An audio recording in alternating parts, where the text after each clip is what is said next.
Better known to carnivores as the meat on spare ribs, the intercostals are the small, slender muscles between the ribs. They are divided into two groups, the external and the internal intercostals. Portions of the intercostals are easily accessible. It is not possible, however, to distinguish the external intercostals from the internal intercostals.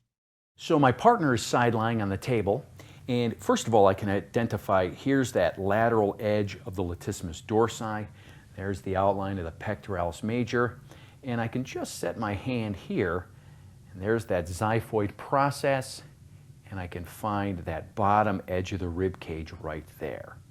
And if I set my hand in this space, which is again between the latissimus dorsi and the pectoralis major, it's a very nice superficial region of the rib cage. Great place to start exploring the intercostals. And the intercostals are not on the ribs, they're in between them. So I'm just going to find one little space right there. I'll start right there. I'm just going to work my fingers into that tissue.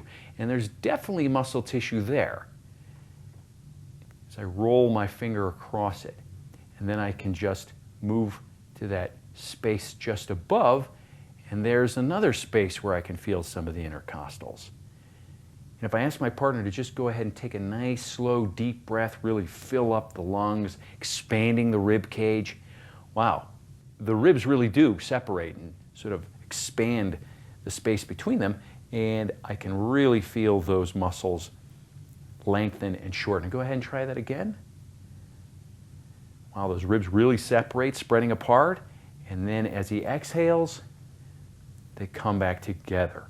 Great. One thing I notice also is that the ribs don't come straight across or horizontal across the thorax. They actually come in sort of a turning direction like so. So I'm just going to keep getting my fingers right in that space, and that's where I'm going to be able to feel and isolate some of those intercostals. And finally, we can come even deep to the latissimus dorsi tissue here, some of that deeper tissue on the low back, and I can just work my thumbs and fingers between those structures, and there we can get in between the ribs to feel some of the intercostals. So not only in the front, but the side and the back of the rib cage, you can access the intercostals.